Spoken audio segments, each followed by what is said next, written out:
Okay, so in this video, I am going to answer the question that I get so many times. How do you build intuition if you find meditation difficult? So without further ado, let's get into it.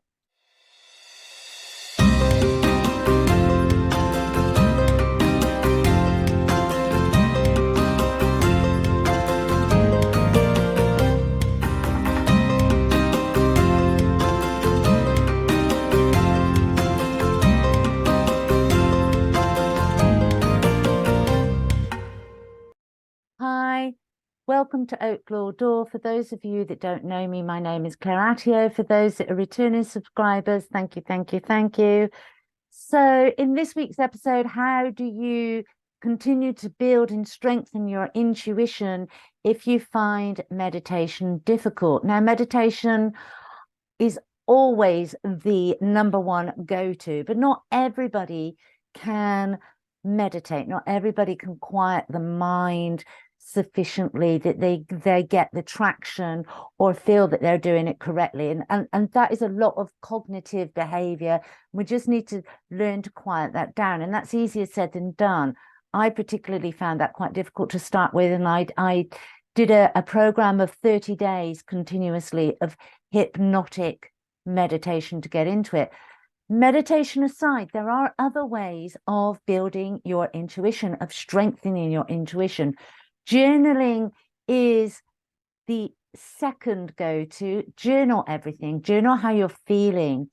And what I would actually say is journal a little bit every night. Don't get into the habit of just writing a list of what you've done, but get into the habit of giving yourself 10 or 15 minutes at the end of every day and journaling a reflective piece on how you have felt and how you have responded or reacted with the day, and which aspects you've not felt that has been your best. You have not been at your best, and the aspects of which you really want to celebrate, because you need to get that balance. It's not all about there's something wrong with me, I'm fixing myself. There's nothing wrong with any of us. We're just wanting to improve ourselves. That's why it's called personal development, and intuition is a big part of that. And so journaling and looking at those aspects, what have I actually done today? How have I felt about today? What could I have done better in hindsight? And I always say hindsight is wonderful to give you that introspection, but let's not use it as a whipping stick. Let's also bring in, okay, what did I do really well today? What am I proud of today? What can I celebrate today? The second one is creativity. So artwork, painting, mandalas. I love doing mandalas because you just get into a zone, and especially when you're doing it with sacred geometry, there is something about working with sacred geometry and making a piece of art, beautiful artwork with the colors that you're using, and thinking about how you're going to put that all together, and you just disappear into a world of your own. And it is actually a form of meditation. All these are a form of meditation. Everybody thinks that meditation, you need to be quiet, you need to get yourself in a Zen space. But meditation, the key factor with meditation is just to kind of just close off the activity of the cognitive and bring in the creative side. So we're just quieting down the left hemisphere and opening up the right hemisphere, which is where we got our connection to divine, which is where we get our intuition from.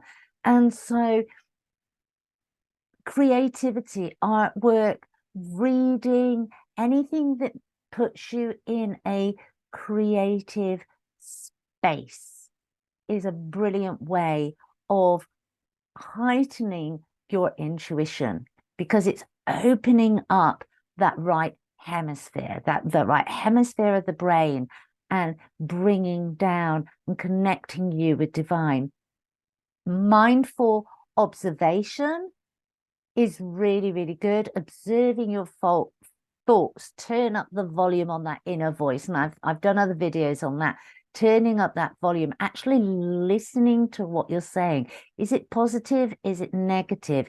Is it serving you, or is it putting you down? And just listening to what's going on. What are you actually manifesting in your life? Are you manifesting love, light, happiness, harmony with your thoughts, because those are what your thoughts are? Or are you manifesting self-deprivation, lack of confidence, lack of self-worth, lack of self-value? What is that inner voice saying to you? What are your thoughts saying to you? And then just take some time to be, again, introspective on that. Okay, that's what those thoughts were. They don't serve you. And so you look out for them and you reframe them. You change what you're saying to yourself little by little by little. Really good exercise for this, and so many, especially women, find it really difficult, is to look yourself in the eye in the mirror. Just look yourself in the eye. Very often we're in the mirror, we do our hair, we put our makeup on. We don't actually look at ourselves. We don't actually look into our souls. And the eyes are the window into the soul. Look at your soul. We very often don't do it because we very often don't like what we see there. But that's all part of the personal development spiritual journey, is to look at every aspect of our being, the good, the bad, the ugly. It's the only way you're going to move forward. It's like trying to ascend to another spiritual level without ever doing any shadow work. It's not going to work. It's not going to work. I'm not saying go chase your shadow. Wait till your shadow comes to you. It will show itself when you're ready. Don't go chasing it, but don't run from it either. Look yourself in the mirror. Look into your eyes. When you look into your eyes, what do you feel? Do you feel love? Do you feel exhilaration? Do you feel excitement? Or do you shy away? You shake your head and you don't like to look in there? Because if you're shaking your head and you don't like to look in there, then I can guarantee there is a lot of negative talk that you're saying to yourself, which goes back to the first one that we were actually saying. Constructive feedback. Have a coach, have really good friends that have got your back. Make sure that they have your back. They only want the best for you. Have constructive feedback from them. They will tell you your pain in the ass points, your bits where you're completely stuck and completely blinkered and you're completely tunnel visioned, rather than having that wider perspective. They will tell you because they will find it annoying. And they're telling you not because they want to put you down or they want to belittle you. They will tell you because they want you to grow. They want you to expand. They want you. And so they will say it in a very loving, very nurturing way. What your job is to be open to it, to listen to it, and to start taking action from it, and let them help you. The last one is problem solving and decision making. Decision making is probably a really good way of building your intuition, as long as you're not using data or you're not using external information or influence.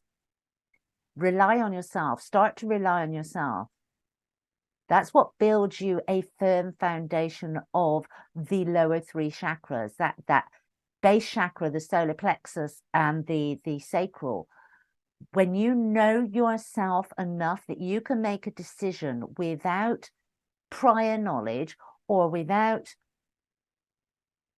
external forces or factors or influences, when you make a decision because you know it is right for you, you build that intuition, because your intuition goes, oh, she's listening, he's listening to me. And it will start to communicate with you in a much stronger way, a much louder way, because it understands it is being listened to now. We've been brought up in a society to use the mind. And yeah, the mind has its place, but we also need to be using the heart, and we need to be using the gut. The heart and the gut are all part of our intuition. When we use all three in conjunction, in balance, in unison, that is when we really start to fly. That is when we really start moving towards all and everything that we can be, and